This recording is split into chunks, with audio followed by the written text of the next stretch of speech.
Seja bem-vindo ao Seminário de Teologia e Vida Cristã Palavra da Vida. Você está em mais um curso de teologia cuja proposta é fazer alargar o seu conhecimento na área teológica, um curso descomplicado, contextualizado, provocativo, reflexivo e que faça sentido para a nossa vida cotidiana, porque entendemos que não só a construção conceitual da teologia, respeitando as correntes da teologia construída nesses quase 2000 anos, mas isso só não é suficiente. Nós pretendemos que a partir do entendimento bíblico, dos conceitos esclarecidos, nós possamos reproduzir isso em uma espiritualidade no nosso cotidiano. Conteúdo, né? Aula passada nós falamos de alguns pontos sobre a igreja e a sociedade, né? Hoje eu quero dar continuidade.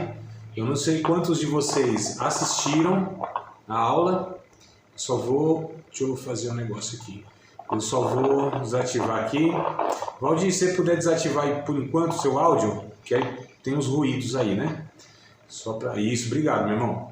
Então, assim, amados, eu falei na aula passada, no finalzinho da aula passada, que ia falar sobre 3 milagres, né? Mas não como esses milagres geralmente são falados, são pregados, né? Eu queria trazer uma abordagem ou trazer uma reflexão sobre alguns aspectos de cada um desses milagres que eles não são vistos assim, numa leitura simples, né? É preciso essa reflexão de tudo que estava em volta do relato, tá bom? Então eu quero trazer 3 passagens, né, do Novo Testamento, um em Marcos, 2 em Lucas, para que a gente possa então fazer essa avaliação, essa observação e essa reflexão sobre essas questões. Eu não sei quantos de vocês assistiram a última aula e se lembram do finalzinho dessa última aula aí, né? Não sei do conteúdo, não sei. Mas eu fiz essa promessa e eu quero cumprir essa promessa de começar a aula de hoje falando a respeito desses 3 textos aqui. O primeiro é em Marcos. O Douglas assistiu, né, Barão? Coisa boa. Então, vamos lá. Marcos, capítulo número 1, verso 40 em diante. Eu vou relatar, tá? Não vou ler para a gente ganhar nosso tempo tão precioso aqui, que já passou um pouco. Então eu vou narrar a história, mas se vocês quiserem anotar para ler depois, ou enquanto eu for falando, vocês conseguirem ler aí, fica à vontade, tá? Mas é Marcos, capítulo de número 1, a partir do verso 40. Esse texto, ele conta sobre o milagre que Jesus fez curando um leproso. Né? Então, uma história muito conhecida, como eu falei, é pregado sobre isso, o milagre, a cura da lepra e tudo mais. Mas eu percebo que tem alguns pontos aí que vale a pena a gente observar. Devo até ter falado para vocês em outra ocasião, mas enfim. O que eu quero analisar, o que eu quero pensar com vocês a respeito dessa passagem. Bom, então vamos lá. Vou relatar aqui o que tem na memória, né? Jesus, ele foi até um leproso. Os leprosos, naquela época, eles eram proibidos de entrar na cidade. Eles ficavam à margem da cidade, ficavam fora da cidade. Havia lá, né, um espaço que eles deveriam manter distância das pessoas que não eram leprosas. A lei de Moisés falava que se alguém chegasse 100 metros, né, aí de um leproso, ele teria que gritar para a pessoa: leproso, leproso, leproso, né? Porque a distância muitas vezes não dava para perceber que a pessoa era leprosa. E porque era uma doença um tanto quanto desconhecida, né? Mais contagiosa e era fatal. Então a pessoa adquiria essa doença e ela morria. Só era esperar o tempo mesmo do processo da doença. Como era contagiosa, então, você não tinha esses recursos que tem hoje, né? Nós temos leprosários hoje. Hoje é conhecido, né, de uma maneira mais profunda a doença, alguns tratamentos, enfim.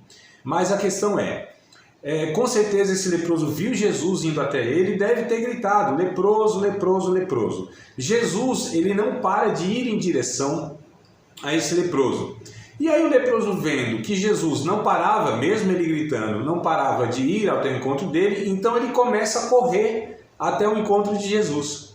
Correndo até o encontro de Jesus, ele se põe de joelhos, adora Jesus, olha só. Então a gente entende que esse leproso já sabia, já tinha informação, já tinha ouvido falar de Jesus.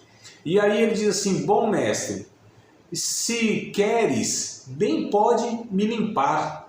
Então veja o que ele pergunta, não é se podes né? É se queres. Então, com certeza, o leproso já tinha ouvido falar de outros relatos de cura, de milagres de Jesus. Então, ele sabia que Jesus podia, tinha poder para fazer isso. A pergunta dele é, se queres, né? Bom, mestre, se queres, o Senhor pode me limpar. E Jesus, o texto vai dizer, estendendo as mãos, tocando o leproso, disse assim, quero, seja limpo. Então, olha só, eu quero observar com vocês essas expressões, né? Que é relatado no ato de Jesus. Os detalhes fazem toda a diferença no texto, amados, tá? Então, vamos lá. Jesus disse, eu quero te limpar. Então, estendendo as mãos, tocou no leproso e disse, seja limpo. O que eu quero destacar aqui é o seguinte, é a empatia. O que é empatia? É quando a gente se sensibiliza e toma o lugar, ou se coloca no lugar da outra pessoa, não é? E aqui é interessante que Jesus, ele tem um ato bondoso e benigno. Veja só que coisa interessante. Aí eu fico pensando, Jesus não poderia curá-lo sem ter feito isso, sem ter tocado ele? Como fez em outras ocasiões, lá, por exemplo, o servo lá do centurião, né, que foi até Jesus, e aí Jesus disse, olha, vai lá, volta para casa, o teu servo lá está curado, e de fato estava. Né? Jesus deu essas ordens remotas, por assim dizer, e as pessoas foram curadas mesmo à distância, ou ele curou sem tocar em ninguém e tal. Aqui não, aqui ele faz questão, e o evangelista Marcos ele relata, né? Jesus tocou nele e o curou. Então Jesus foi bondoso em curá-lo e foi benigno a forma que curou, né? Então isso é bondade e benignidade. A bondade junto com a benignidade é o que Jesus ele expressou aqui de dois aspectos do fruto do Espírito Santo que está em Gálatas capítulo 5 a partir do verso 22, né? Quando Paulo ele diz lá, o fruto do Espírito é amor, gozo, paz, bondade, benignidade. Então percebam, parece ser duas coisas iguais, mas não são. Bondade é uma expressão do caráter de Deus, de uma virtude, e a benignidade é outra, elas estão ligadas, né? Elas podem ser exercidas dessa forma conjunta. Alguns são bondosos, mas não são benignos. Então Jesus mostra aqui a bondade de curá-lo e a forma que fez isso, que é a benignidade. Então eu fico pensando, quanto tempo... Porque o que é visto aqui, queridos? O que a gente mais ouve falar? Sobre a cura. Né? O milagre de Jesus de ter revertido aquele processo natural de enfermidade, ter livrado esse homem da morte. Isso é um milagre, a cura, é o que chama a atenção. Não precisa ler muito, é só ler minimamente e está estampado,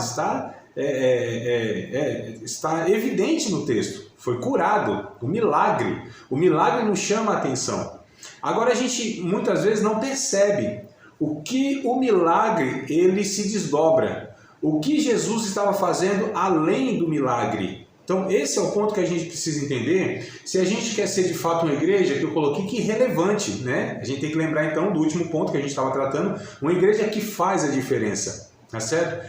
Discípulos de Cristo que afetam as pessoas. Uma comunidade de fé que faz a diferença não só nessa questão de falar que Deus pode, que Deus é o Criador, Deus é poderoso, mas o que Deus quer. A vontade de Deus, né? Então quando ele pergunta, Senhor, tu queres? Olha só, poder, ele já sabia que podia. Então a gente fazendo aqui uma aplicação e uma ligação. Será que esse mundo, eles estão carentes de saber que Deus pode fazer as coisas ou estão necessitados de saber qual é a vontade de Deus?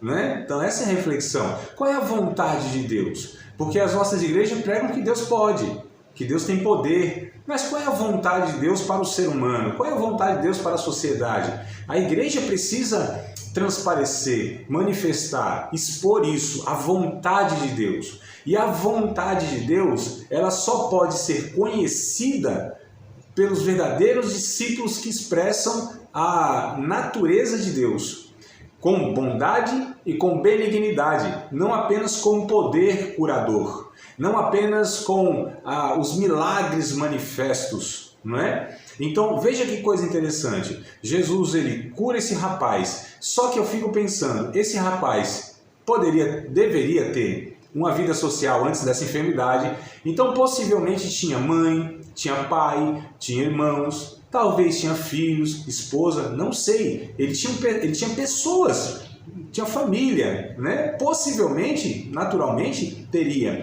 Agora eu fico me perguntando, quanto tempo esse rapaz, esse homem, ele não tinha um toque de um ser humano? Não tinha um afeto, um afago, um carinho, um abraço, amados? Quanto tempo ele não sentia um calor humano, sabe? Uma pessoa se aproximando dele, né? Quanto tempo? Então olha o que Jesus faz. Jesus, ele faz isso, ele transmite afeto, ele dá carinho, ele transmite calor humano. Não é só o poder milagroso de Jesus, é o toque sensível e humano de Cristo sobre a vida deste homem. Tocando, diz, quero, seja limpo. Olha só, então a gente precisa entender toda essa questão.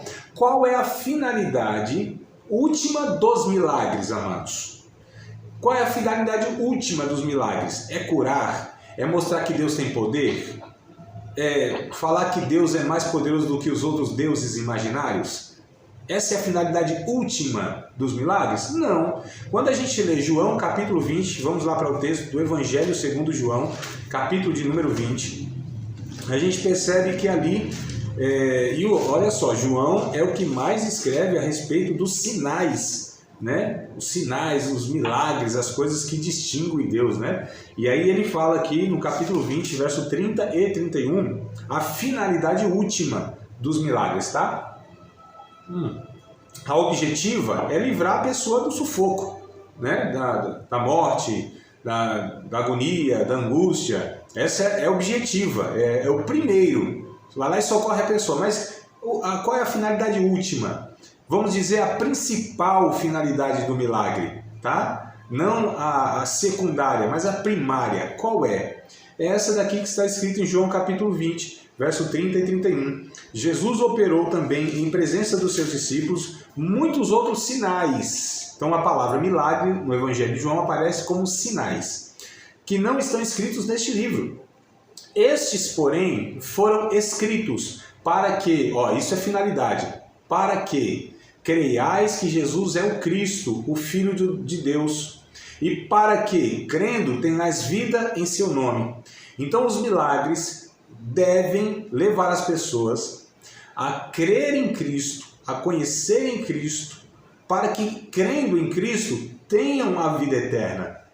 A salvação do milagre é salvar as pessoas, não apenas do problema imediato, da enfermidade e etc. e tal, mas salvá-las da perdição eterna, salvá-las da distância que o pecado, né, assim causou na vida delas em relação a Deus, amados. Então percebam como a gente pode estar manifestando o milagre na vida das pessoas também por esse ato de bondade e de benignidade. É isso que eu penso que a gente deve enxergar no texto, porque está no texto, né? Então esse é um ponto aqui desse milagre, que ele tem essa implicação humana. A gente fala do milagre como sendo ação divina, e de fato é, mas olha só como passa pela via, pelos afetos, né? Pela humanidade das pessoas, no caso de Cristo, né? O ser humano Cristo, cheio do poder de Deus, expressou a bondade, a benignidade, a empatia, a misericórdia, etc. e tal. O segundo texto, amados, é Lucas, capítulo de número 7. Lucas, capítulo de número 7, a partir do verso de número 11, tá? É 11 em diante também, só vou narrar o texto e vocês acompanhem depois aí. Então, Lucas, capítulo de número 7, a partir do verso 11, uma passagem muito conhecida, muito pregada, mas que também, à semelhança da outra, não é abordado esse aspecto mais humano, mais social, né? Que é a cura do filho da viúva de Naim. Então, como relato vocês já conhecem, mas fica aí para vocês lerem depois, essa mulher, ela tinha um marido, perdeu o marido. Ela tinha um filho, e um filho homem, perde então esse filho homem, tá? O que isso quer dizer? Quer dizer que aquela mulher, né, além de ser uma viúva, além de perder o único filho, ela também perderia né, conhecendo o contexto cultural, social de Israel na época, perderia sua dignidade como ser humano. Por quê? Porque não tendo homem na sua casa, essa mulher possivelmente ficaria desamparada socialmente.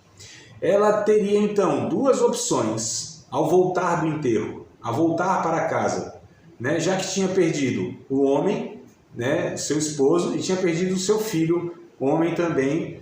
Então perdeu o arrimo de família, a renda, o sustento dessa mulher, tanto com o homem, o marido, e também com o filho. Então essa mulher teria duas opções: ou a mendicância, ou ia virar uma pedinte, né, uma mendiga, ou então teria que ir para a prostituição para se manter. Olha só, o que restava para essa mulher? Essas duas opções de vida.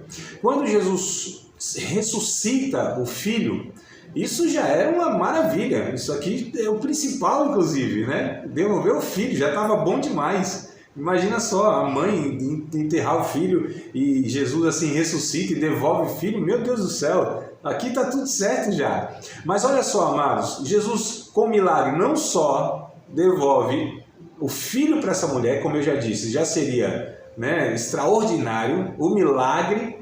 Só que Jesus também, com esse ato, está dando a oportunidade da mulher ou está devolvendo, né, ou está dando possibilidade da mulher continuar com uma vida digna e não ir para a prostituição e nem para a mendicância. Vocês perceberam então o milagre, o que estava proporcionando para essa mulher? Uma vida de dignidade como ser humano também, e não só a alegria, né, de ter recebido lá o filho ressuscitado, tá certo? Fala, nossa André, mas calma, você quer comparar? Não era, o filho ressuscitado não é melhor do que ser devolvido aí a essa dignidade humana? Ué, os dois são importantes, não é, amados? Os dois são importantes. Então, assim, a gente precisa entender um todo da Bíblia, amados. Não só ficar alienado nessa questão mais que chama a atenção mesmo, que é o milagre, é o extraordinário. Isso nos faz brilhar os olhos, faz a gente ficar de boca aberta e glorificar Deus. Mas olha só que Deus, ele olha mais além. Ele enxerga de uma forma muito mais abrangente do que a gente, né? E um terceiro relato, também em Lucas, capítulo seguinte, capítulo 8, verso 40, capítulo 8, versículo de número 40, a partir do 40, na verdade, né? Não é o 40 em si, mas é a partir do 40, outro milagre que Jesus realiza.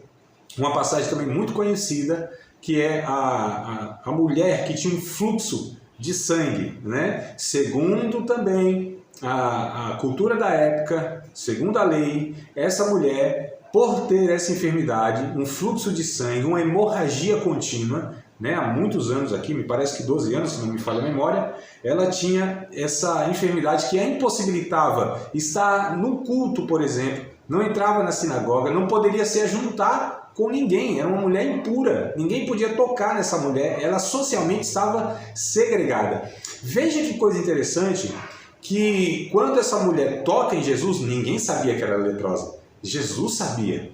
Só que Jesus faz uma pergunta para ela, né? Para a multidão que está ali apertando. Quem me tocou? Aí os discípulos falam assim, mestre, está de brincadeira com a gente. A multidão está te apertando desse jeito. O Senhor pergunta, quem tocou o Senhor? Aí Jesus fala, não, mas alguém me tocou a ponto de sair virtude de mim. Só que eu fico aqui pensando, por que Jesus pergunta quem me tocou? Ele sabia que a mulher tinha tocado ele. O verso 47, se vocês lerem aí, vamos ver se a gente consegue acompanhar juntos. O verso 47 vai dizer o seguinte: então, vendo a mulher, então Jesus sabia quem era a mulher, vendo a mulher que não podia ocultar-se, então olha só, Jesus sabia quem era a mulher. Por que ele pergunta quem me tocou? Porque Jesus queria mostrar para a multidão, a mulher já tinha sido curada, amados. Então, se o milagre é apenas, ou só tem uma única finalidade, que é aliviar a pessoa, né, socorrer a pessoa daquela situação lá, então, se Jesus já tinha feito isso, curado a mulher, né, porque saiu virtude dele e ela foi curada, então não precisava mais Jesus fazer isso. Por que Jesus faz isso? Se a finalidade única seria só a questão a questão da cura, do milagre em si. Falar, mas Jesus queria ser glorificado, amados. Quantas vezes Jesus fez milagre e disse assim, não fala nada para ninguém, vai quietinho. Jesus não tinha essa questão de fazer milagre, Jesus era ruim de marketing, né? Como nós hoje fazemos, né? A gente faz alguma coisa, Deus opera para nossa vida alguma coisa, a gente já quer postar lá nas redes sociais, a gente já quer dar o tal do testemunho, né? Que nem sempre é para glorificar Deus, mas enfim. Mas Jesus, ele quer mostrar para a multidão que aquela mulher tinha sido restaurada. Então Jesus pergunta, quem me tocou? Vendo a mulher que não podia ocultar-se, né? E tremendo, prostrando diante dele, declarou diante de todo o povo, por causa do que havia tocado e como logo ela tinha sarado. Então o que Jesus faz aqui? Além de curar a mulher, a restaura socialmente. Jesus está combatendo a segregação social, amados. Jesus está devolvendo essa mulher para o convívio social. Olha que coisa linda. A mulher não podia ficar curada, né? Só que as pessoas não iam saber. Então Jesus expõe essa mulher dessa forma, né? Positiva, lógico, para mostrar, ó, ela está curada, estou devolvendo ela ao convívio, agora ela tem o direito de cultuar com vocês, de estar junto de vocês. Então Jesus estava devolvendo a dignidade social para essa mulher. Estão percebendo, queridos, que o milagre, ele pretende, a ação de Deus pretende restaurar a pessoa em todos os sentidos, né? Só que esse aspecto para nós não é talvez tão interessante assim, porque a gente não considera, não entende que é importante, né, essa questão. Aqui, se a gente for em Marcos, no mesmo relato, porque aqui tem uma expressão interessante, tá? Nem sei se tem lá em Lucas, mas aqui me veio na memória, então aqui eu sei que tem em Marcos capítulo 5. É o relato paralelo, é a mesma situação, é a mesma ocasião, tá? A partir do verso 21, só que eu quero ler o 34, tá? O 34 que tem uma expressão aqui, que ficou na minha memória, né? Lá não sei se está, não me recordo, então, para a gente ganhar tempo, já vou direto aqui. Jesus, ele disse assim, filha, a tua fé te salvou, vá em paz e seja curada deste mal. Olha só, a tua fé te salvou. Lembra que eu falei para vocês? O milagre não só pretendia salvar a pessoa para uma situação, nem momentaneamente, mas eternamente, né? Agora aqui o termo, a tua fé te salvou, o termo original, né, que está escrito no original é sozen, tá? Que vem de soter, né, de salvação. Então, o que significa essa palavra sozen? Quando Jesus fala, tua fé te salvou. Salvou do quê? Daquilo, olha só. Então, sozen é aquilo que salva a pessoa de tudo que pode arruinar a sua vida nessa vida aqui, ou arruinar a alma de alguém, né, a vida de alguém, nessa vida aqui e na futura. Então, olha a salvação que o milagre tinha trazido. Olha o que Jesus tinha feito. Tinha salvado essa mulher de tudo que podia arruinar ela na eternidade e aqui também. Como essa questão da dignidade ou da ressocialização, como a gente chama, né? Tudo bem, queridos? É isso que eu queria trazer para vocês, para a gente entender que a missão da igreja, ela está para além, né? Não é somente como sendo pouca coisa, mas de pregar a questão dos milagres, do Deus poderoso, mas de restaurar. O Evangelho restaura o ser humano em todos os sentidos, irmãos. Não é só questão para a alma, para a eternidade, não é aqui mesmo. O Evangelho, ele pretende transformar, afetar, restaurar as pessoas a partir dessa vida. Não é que aqui vai fazer tudo, mas é a partir daqui e restaurar ela integralmente. Posso continuar? Vocês têm alguma observação, alguma pergunta, algum comentário? Pode falar, Valdir. Pode falar, meu amado. Abre o microfone aí. Diga.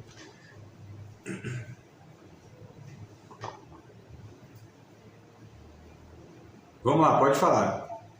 Tá baixinho aqui. Deixa eu ver se é o meu áudio que tá baixo. Deixa eu aumentar ele aqui. Pra sair aqui. Vamos lá. Pode falar. Tá um pouco baixinho aí, viu? Tá baixo. Eu acho que é aí que... Tá, porque aqui tá no máximo, volume máximo. Olha lá, ó. Douglas não tá ouvindo também não. Tá, melhorou agora. Melhorou. Diga aí. No milagre do cego de nascença, ele deixa bem clara a função do milagre, né, para a igreja, né? Ele deixa clara a função do milagre. O porquê devemos fazer o milagre. Ou porque Deus faz o milagre no seu mundo, usando a vontade de Deus. Sim, não sei se deu para os irmãos escutarem, entender. Lá o João capítulo 9, né? Está falando lá do cego de nascença. Exato. Ali, deixa eu só ver aqui, porque ele está falando que 10 minutos vai acabar nossa reunião, mas a gente dá aquela continuidade. Vocês sabem, né? Que quando aqui cair, vocês entram de novo aí no mesmo link, tá? 10 minutinhos, cair aqui eu não avisar vocês entram aí no mesmo link, para a gente ter a segunda parte.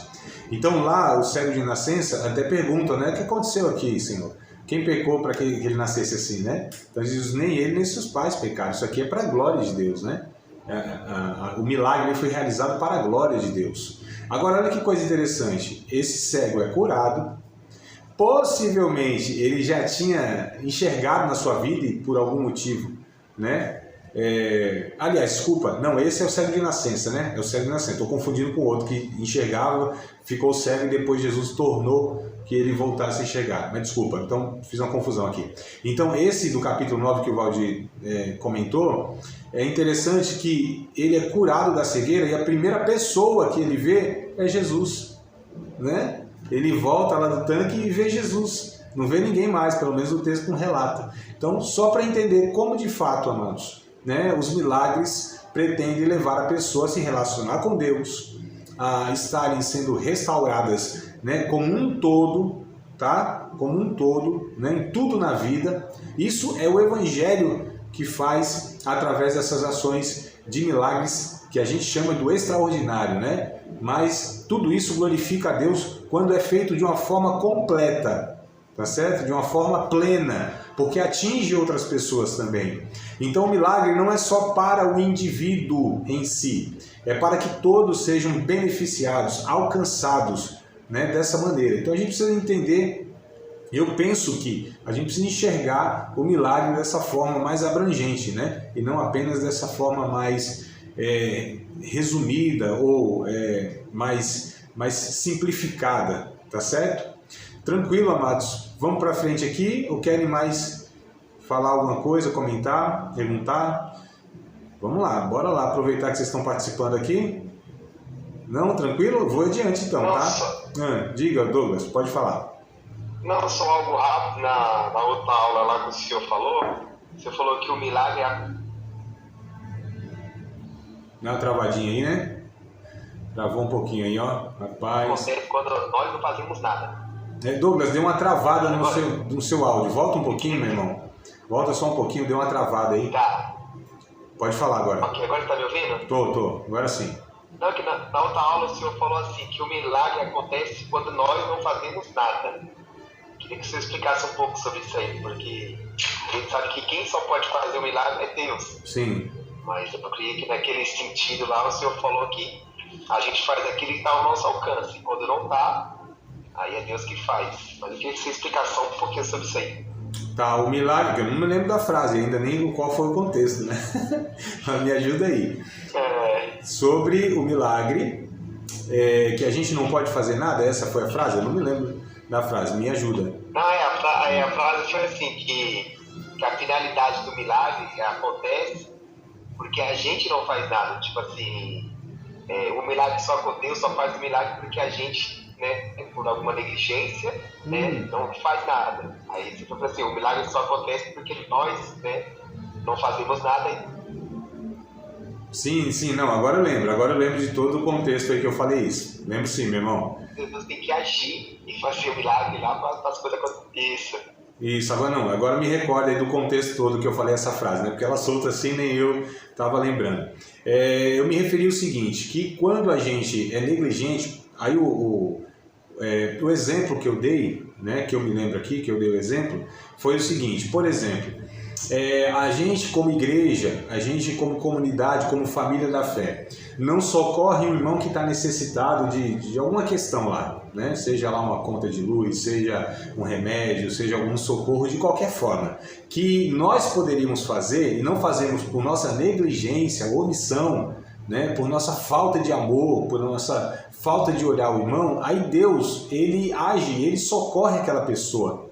Mas nós poderíamos fazer, e aí o exemplo foi, se não me falha a memória, de um pastor lá que estava precisando, ou não tinha quase roupa, né? Não tinha terno, alguma coisa assim, E Deus, ele de fato operou um milagre lá, né? E, enfim, chegou lá a providência na vida desse pastor aí. E aí eu fiquei pensando, bom, por que Deus precisou realizar esse milagre? Porque isso nós poderíamos fazer. Imagina só, você tem um pastor ou qualquer outro irmão da igreja que está precisando de algo material, algo que o ser humano pode prover, né? Então, quando a gente não provê dessa forma, aí fala assim, nossa André, mas Deus não é o provedor? Mas Ele provê através de nós, amados. Então, assim, Deus precisa fazer um milagre na vida do meu filho, da minha esposa, usando alguém lá para comprar um gás que ela está precisando? Não, sou eu. Eu sou o responsável. Então Deus, Ele me usa para prover para a minha família, né? Então Deus usa a igreja para prover uns para os outros, não só as questões materiais, amados, né? As questões também, como eu falei aqui, do calor humano, da amizade, do companheirismo, sabe? Da gente caminhar juntos, de nos ajudarmos, de estarmos juntos, né? Como família da fé. Então esse é o milagre da comunhão. Só que isso tem que ser feito por nós que somos discípulos de Cristo, temos o Espírito Santo, conhecemos a Bíblia Sagrada. Aí na nossa negligência, Deus tem que usar anjos, Deus tem que usar mover céus e terra. Então o milagre nesses casos que eu me referi está sendo realizado porque nós falhamos, mas nós falhamos naquilo que poderíamos fazer, né? Então esse é o ponto. Muitos milagres que Deus faz, alguns milagres que Deus faz é porque de fato não está no alcance humano. Então ainda que a gente quisesse, não teria como fazer, né? Mas esses milagres que eu me refiro, que são feitos por Deus, alguns deles, que eles são feitos porque nós falhamos, mas poderíamos ter suprido aquela necessidade. Então esse é o ponto, né? É nesse contexto aí. Tranquilo? Então, porque é mais fácil a gente pedir para Deus fazer um milagre, né? Ah, Senhor, visita fulano lá no hospital. Senhor, abençoa o cicrano lá que está na situação assim, assado. E aí Deus poderia falar, mas eu te enviei, é você que tem que visitar. Você está falando para eu visitar, eu te enviei primeiro. Não, então se nós podemos, não estou falando de uma coisa impossível. Eu estou aqui no Espírito Santo e alguém lá no Maranhão. Aí não tem como eu ir, né? Se eu tiver condições financeiras, se eu tiver tempo, etc, tudo, aí eu me desloco, eu vou. Mas nesses casos, assim, onde a gente está lá no Japão, Senhor, eu uso alguém lá, eu acho que a oração deveria ser até essa, eu uso alguém lá, né? Que eu não tenho como ir para lá agora. Agora, se eu tenho como, amados, né? Se é uma coisa acessível, se é uma coisa possível, eu não falo, Senhor, vai lá, Senhor, me envia, né? Então, assim, eu não quero que Deus responda a minha oração em relação ao irmão que está ao meu alcance. Eu preciso orar para que eu seja a resposta de oração para essa pessoa. Entenderam, queridos? Qual que é a questão? Né? Então, é mais fácil eu pedir para que Deus responda e Deus faça. É mais fácil eu pedir para que Deus vá, ao invés de me enviar. Então, a gente sempre procura facilidade. Mas essa é a vontade de Deus? Acredito que não. Eu penso que Deus, ele de fato faz muito melhor sem nós, né? Mas Ele nos escolheu, nos deu o privilégio de sermos ferramentas nas suas mãos, amados. Nós sermos uma igreja que não só ore pelo milagre, mas que seja o milagre, né? Para as circunstâncias que a gente percebe. Então, Senhor, faz um milagre na nossa nação, Senhor, que haja justiça social, que a corrupção seja combatida, que a fome ela possa diminuir, zerar, que a criminalidade diminua, que o emprego aumente, né, que as famílias sejam restauradas. Ah, Senhor, faz esse milagre. Está errado pedir isso? Não sei. Talvez nós poderíamos falar, Senhor, faz de nós ferramentas para que tudo isso aconteça. Nós somos um povo suficiente, nós somos milhões nesse país. Nós temos estruturas arquitetônicas, prédios, mão de obra, nós temos dinheiro.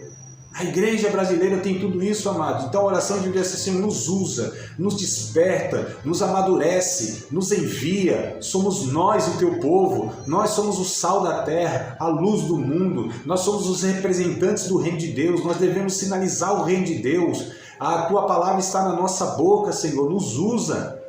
Eu acredito que é isso que a Bíblia nos ensina, amados, né? Penso eu. E aí vocês reflitam se faz sentido ou não o que eu estou passando para vocês, né? Vamos lá, queridos. Sei que talvez não é muito incentivado, né? Mas é assim que eu enxergo o Evangelho, é assim que eu enxergo a tarefa da igreja, uma igreja intencional, saudável e relevante, que é o que eu estou abordando nessa matéria com vocês. Tudo bem? Bora para frente? Vamos lá? Que bom que vocês participaram e perguntaram aí. Então, vocês quiserem, opa, de novo aqui, ó. Vamos lá que agora o trem vai encerrar mesmo. A missão da igreja, eu quero falar com vocês, tá bom? Sobre a missão da igreja. Nós falamos, né, sobre a natureza da igreja, a identidade da igreja, e agora eu vou falar sobre a missão da igreja. Essa é a última parte da matéria, né? A missão da igreja, enfim.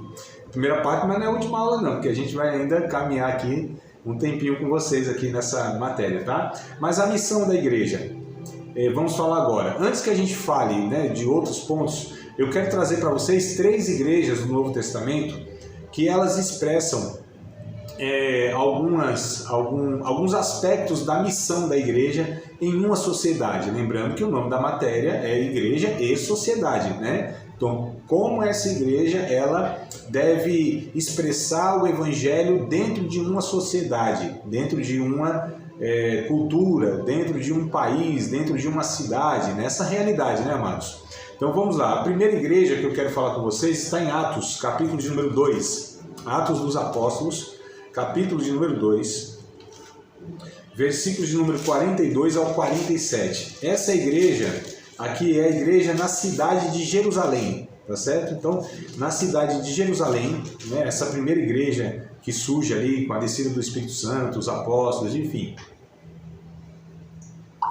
E deixa eu até pegar um pouquinho mais de água aqui, que a gente vai falar pelo menos mais uns 10, 15 minutos, né? Se Deus quiser. Então, capítulo 2 de Atos, versos número 42 ao 47. Vamos ler, né, amados? Vocês acompanham aí, curtinho aqui o texto. Diz assim, ó. Perseveravam na doutrina dos apóstolos, na comunhão e no partir do pão e nas orações. E em cada alma havia temor, e muitas maravilhas e sinais se faziam pelos apóstolos. Todos os que criam estavam juntos e tinham tudo em comum. Vendiam suas propriedades e fazendas e repartiam com todos, segundo cada um tinha necessidade. E perseverando unânimes todos os dias no templo, partindo o pão em casa, comiam juntos com alegria e singeleza do coração, louvando a Deus e caindo na graça de todo o povo. E todos os dias acrescentava o Senhor à igreja aqueles que se haviam de salvar, aqueles que iam sendo salvos, né?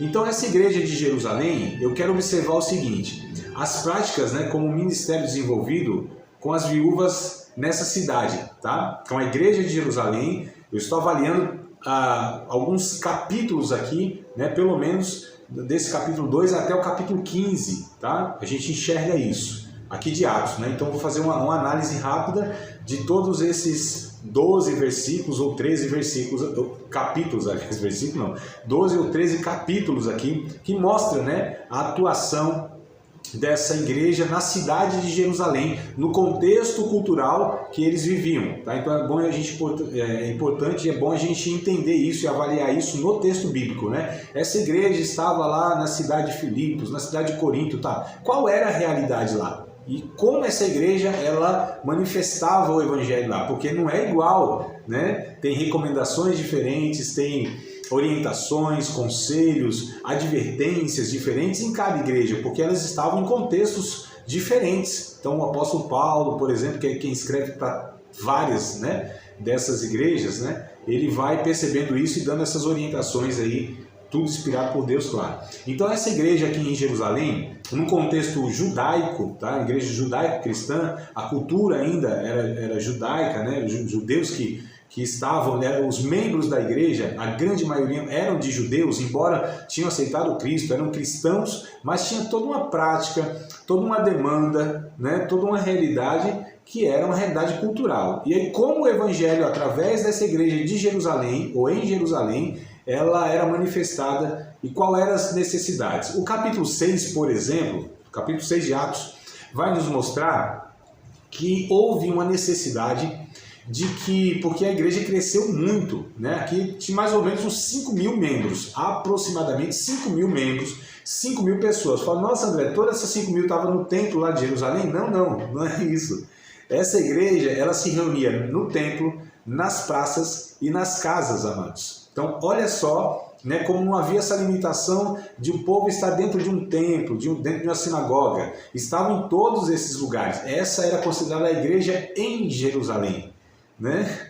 Não era a igreja de Jerusalém, uma igreja como uma denominação. Era uma igreja em uma cidade. Como a gente vê as outras igrejas, a igreja, os santos que está lá em Corinto, aos santos em Roma, né? Aos santos na Galácia. Galácia é o conjunto de 5 cidades, amados. Então, quando Paulo escreve aos Gálatas, a gente pensa que é só uma cidadezinha, né? Só uma comunidade de fé. Não, eram 5 pelo menos lá. A Galácia era uma região, tá? Então, a igreja que está em Filipos, né, na cidade, então era a igreja da cidade. Aqui não era diferente. E o capítulo 6 mostra-nos que havia muita gente lá e tinha demandas. Qual era a necessidade? É que as viúvas fossem cuidadas. As mulheres, lembra que eu falei para vocês da viúva de Naim? Elas não tinham mais a pensão do marido, elas não tinham essas conquistas sociais que nós temos hoje, né? Então hoje, graças a Deus, a gente tem um monte de recursos, ou alguns recursos aí, para pessoas mais desamparadas, né? Pensão e etc e tal, seguro-desemprego, enfim, essas conquistas trabalhistas são uma bênção. Mas aqui não tinha. Então as viúvas, elas não estavam sendo cuidadas, mas preste atenção, não eram todas as viúvas. Eram as viúvas que não eram de origem judaica, eram viúvas que eram de origem grega. E aí alguns, né, que eram judeus, ou muitos que eram judeus, não estavam cuidando, porque tinha essa questão, olha só, sem novidade nenhuma, pecadores, né? Estão na igreja, a igreja primitiva, aquela coisa toda, mas olha como sempre houve algumas demandas para serem corrigidas, né? E a gente entende aqui que essa igreja de Jerusalém, ela de fato cuidou dessas mulheres, dessas viúvas, de uma forma adequada, porque era uma das grandes necessidades que havia lá, né? Então a vida em comum, o auxílio aos necessitados, tá certo? Ela desenvolveu muito. A igreja de Jerusalém, ela serviu a cidade de Jerusalém muito nas questões sociais, cuidado de viúvas e cuidado no geral mesmo, com pessoas necessitadas. Quando a gente lê Atos, capítulo 20, verso de número 35, olha só, aqui o apóstolo Paulo, né, ele ensina algo muito interessante. Então, Atos, capítulo 20, verso 35. Olha o que ele diz. Tendo-vos mostrado em tudo que, trabalhando assim, é necessário auxiliar os enfermos e recordar as palavras do Senhor Jesus, que disse, mais bem-aventurada coisa é dar do que receber. Então, olha como o apóstolo Paulo, ele enfatiza, né? Ele ressalta essa importância de servir socialmente aquele local, aquela cidade, porque lá havia muitas pessoas necessitadas, socialmente falando. E aí surge o quê? O ministério diaconal, aqui no capítulo 6.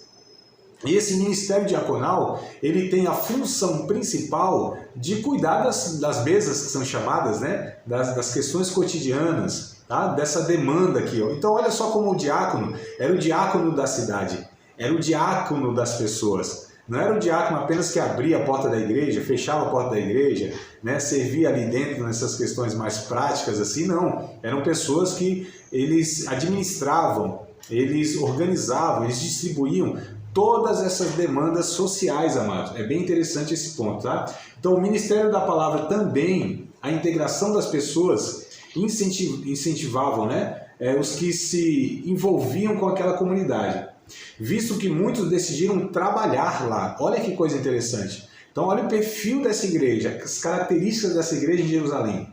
Trabalhava com as viúvas, com os necessitados, também a pregação, o ministério da palavra, eles ensinavam, eles faziam a integração das pessoas, né, que se chegavam a essa comunidade, esse povo, que ia aceitando a mensagem dos apóstolos, né, o evangelho em si, e essa comunidade, muitos começaram a trabalhar de fato, né, no reino de Deus. O capítulo 4 aqui, versos 32 a 37, confirma isso. Capítulo 4, Atos, né? Tudo Atos. Capítulo 4, versos número 32 ao 37. Olha como o autor aqui, o Lucas, ele relata como esses irmãos estavam vivendo naquela ocasião. E era um o coração e a alma da multidão dos que criam. Olha a unidade, a comunhão, amados. Como eles viviam como o corpo de Cristo, né? Era o coração e a alma da multidão dos que criam. E ninguém dizia que coisa alguma do que possuía era sua própria, mas todas as coisas lhe eram comuns. E os apóstolos davam com grande poder testemunho da ressurreição do Senhor Jesus, e em todos eles havia abundante graça. Não havia, pois, entre eles necessitado algum, porque todos que possuíam herdades ou casas, vendendo-as, traziam o preço do que fora vendido e o depositavam aos pés dos apóstolos. E repartia-se cada um segundo a necessidade de que cada um tinha.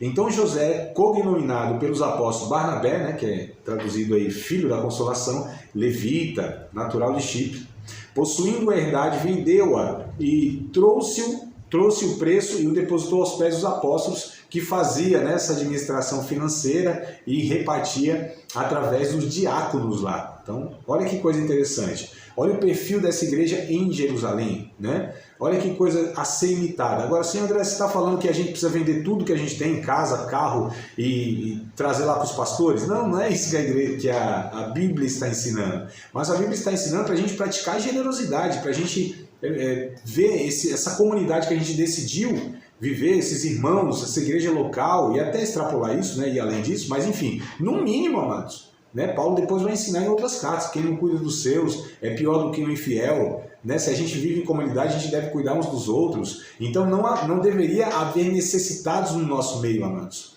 No mínimo, na nossa comunidade de fé, não deveria ter essas demandas, né? Nós deveríamos procurar saber se há, e havendo, a gente deveria sanar isso. Não viver de uma forma egoísta, cada um vivendo como se fosse pessoas separadas do corpo. Então, esse é o ensino que a Bíblia ela propõe. E olha como essa igreja de Jerusalém expressava muito bem esses aspectos aqui. É só isso? Não, a gente vai ver nas outras aulas, mas duas igrejas, como ela, tinham outras virtudes, né, e serviam a Deus, e manifestavam o reino de Deus, sinalizavam o reino de Deus nos outros contextos. A igreja de Jerusalém glorificava a Deus dessa forma, servindo aqueles que tinham necessidades físicas, materiais, sociais. Tá certo, amado? Então essa é a primeira igreja, não vai dar tempo de eu começar e acabar para falar das outras. Mas na aula que vem, se Deus quiser, eu falo da igreja de Antioquia e a igreja de Éfeso. Se tiver alguma pergunta e for a resposta rápida, eu posso até...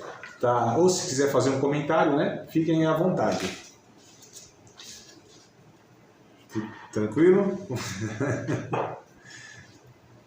Tá tudo certo? Participar de mais uma aula de um dos nossos cursos do Seminário de Teologia, Vida Cristã, Palavra da Vida. Espero que tenha te abençoado, não só alargado o seu conhecimento teológico, mas que tenha também atingido o teu coração para que você possa, a cada dia mais, reproduzir a vida de Deus nas suas relações cotidianas. Se você ainda não é aluno oficial de um dos nossos cursos, se inscreva aqui no contato que vai aparecer do WhatsApp. Também nos siga nas redes sociais, se inscreva no nosso canal, compartilhe à vontade e Deus